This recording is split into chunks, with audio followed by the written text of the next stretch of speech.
Yung mga chong, isang mabilis lang para sa PBA updates. PBA Finals Game 1, TNT Tropang 5G kontra San Miguel Beermen. Malakas agad ang panimula ng serbesa. Si Junmar Fajardo tinetesting ang ankle ni Kelly. Pero kahit ang SMB ay malalaki, tinatalo naman sila sa sipag. Gusto pang isama ni BGR si Junmar. Ang mga sumunod na opensa ng SMB ay hindi na hinahanap si Kraken. Buti ang ganitong estilo ay agad nagbago din. Dahil nga kinakaya ni Fajardo ang ilalim. Pero kinakaya din sila ni Brandon Ganuelas Roser. Si Muala Tautuan nasampulan ng isa.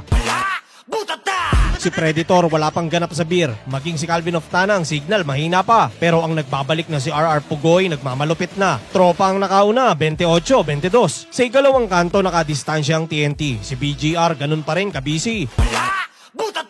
Ang masakit lang, ito ang pangunahing concern sa laruan niya, yung takaw niya sa pag-foul. Sa 8 minuto ng second quarter may 3 na agad. Buti na lang at mainit-init talaga sila sa 3. Habang ang SMB napakaalat sa malayo. At sa estilo ng laro ngayon, kung kontrolado mo ang labas, malamang sa alamang yamado ka sa scoring. Yan ngayon ang tropang 5G, ang 3 sumaswak sa ring. Umalagwa na ng gusto ang lamang ng TNT, paano hindi lang sila sa 3 dumadali. Pati yung tira sa 4 ginagawang madali. Binabaon na ang SMB pero dadagdagan pa daw ika ni RR Pugoy. Sa patapos na kalahati, bumato pa ng isa. Pati si Bilanggel kasama. Sa 4 uli, para daw maganda. Tambakol na pulutan ng serbesa, 61-41. Sa ikatlong kanto, di pa rin sawa ang TNT kakatira sa 3. Maging si Kelly Williams, bumibasic din. Sabay si BGR, tila full charge pa rin ang baterya. Si Muala Tautuan naman ang gusto niyang isama.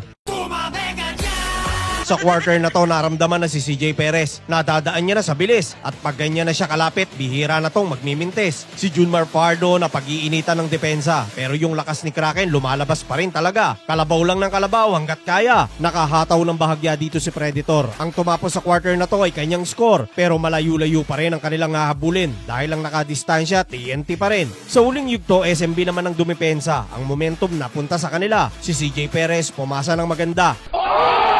Nabuhaya ng mahihilig sa beer. Paano ang tambak ay naibaba na sa 9 na piraso na lang. Lalo pang kumalampag ang SMB fans nang bumitaw si Don Trollano. Isang 3 at ang hinahabol na lang ay 3. Ang hanggang 24 tinambak ng TNT unti-unting naglaho. At sa sipag ni Junmar Fajardo, ang SMB nakalamang na. At mula dyan nagsalita na ang dalawa. Si BGR pinutol ang tagtuyot nilang opensa.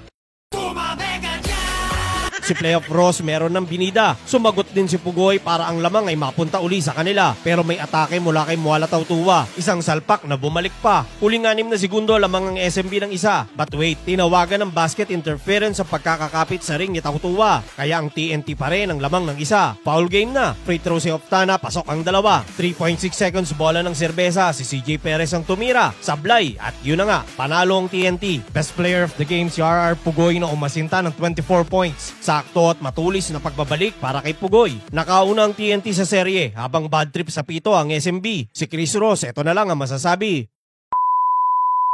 Hanggang dito na lang mga chong. Maraming salamat. Hanggang sa muli. I love rock and roll.